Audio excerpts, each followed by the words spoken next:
together, and it was a family that was a majority of women because we lived with my maternal grandmother, and my mother has 5 daughters.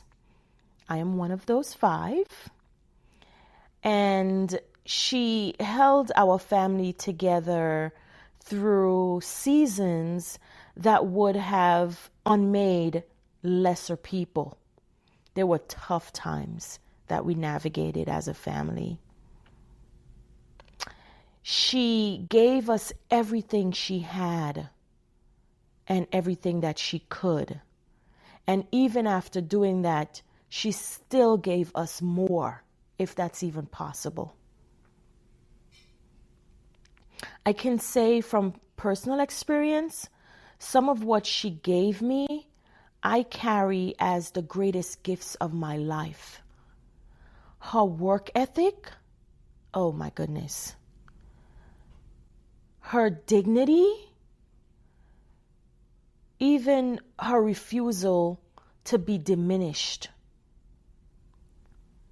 Her understanding that excellence is not a performance. It's something that you have to practice.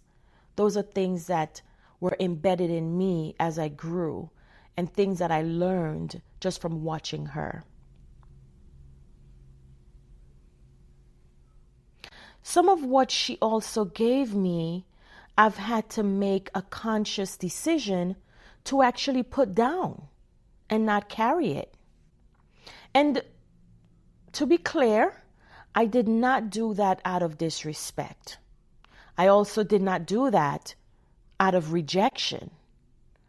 I did that because the patterns that were necessary for her survival during her season of her life, her growth, her maturity, those were not always the patterns that were going to serve my flourishing in my time and my seasons. Now today, during this episode, we'll touch on what I'm calling inheritance. And it's not the traditional material kind. It's actually the psychological and relational kind. Those patterns, the beliefs, and even survivor strategies that usually gets passed down from generation to generation.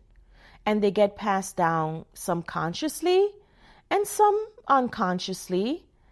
And they are passed down from the people who raised us. Now, the leadership work of discerning what to carry forward and what to consciously lay down is very important. And it's one that I've had to do at different points in my leadership life. Every one of us carries an inheritance from the people who shaped us. It's not always what they intended to pass on, and often the most powerful inheritances are the unspoken ones. Those patterns demonstrated rather than the ones that's taught to us directly.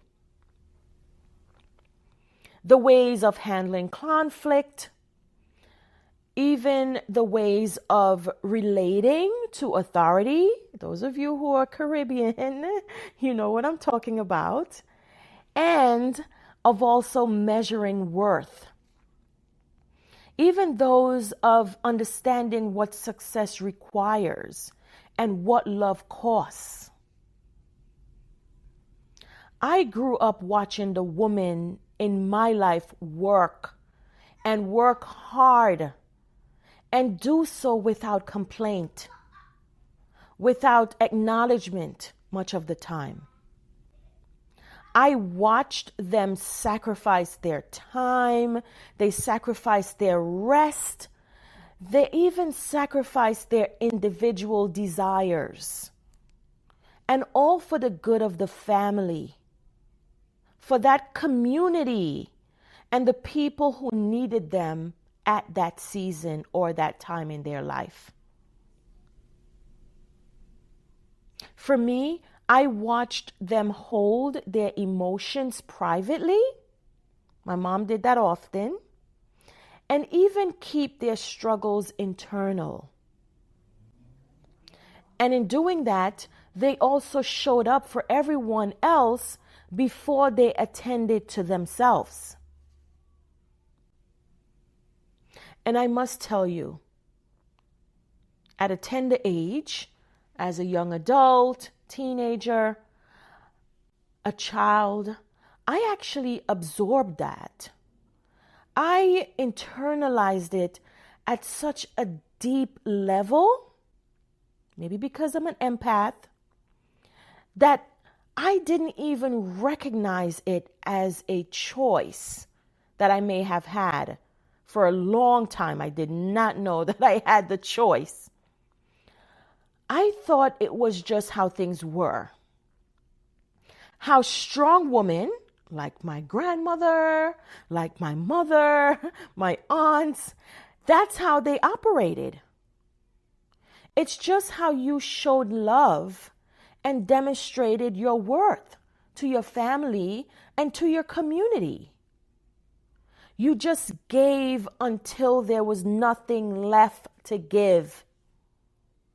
And then, once you've done that, you actually call that excellence. Yeah. It took me a long time to see how the inheritance showed up in my professional life.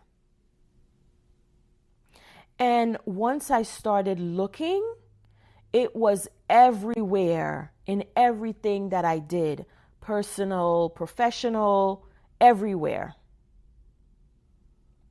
That pattern of overgiving and the default to yes before I'd even fully heard what the ask was, I thought that that was generosity. And maybe it was partly that, but it was also the deeply learned belief that my value was contingent on my usefulness to others. If I was seen as indispensable, then I was safe. If I wasn't needed, I wasn't sure what I was worth. Yeah. The pattern of silence about my own needs and struggles, I could hold space for everyone else's pain with genuine presence. I could create containers for others to be vulnerable. In my own life, with my own struggles, I just went quiet. I would manage it privately. I even performed competence even when I was drowning. Because somewhere in my inheritance was the understanding that strong women carried their weight privately. That the strength of those strong women, like what I've seen and what I was exhibiting, was in what they were carrying. And the fact that they were doing it and looked like it was not an issue.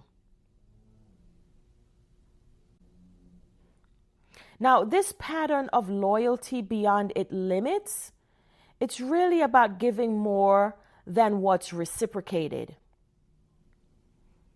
Staying longer than was warranted in any given circumstance. And even believing that enough effort and enough faithfulness would eventually change what was not going to change.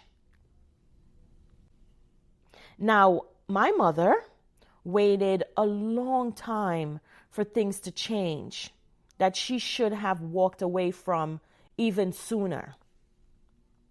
Some of it, sometimes, at least from my experience and observation, she did not even choose herself. But ultimately, what I noticed is that I repeated that pattern. Not because I chose to, but because I hadn't yet examined where it came from.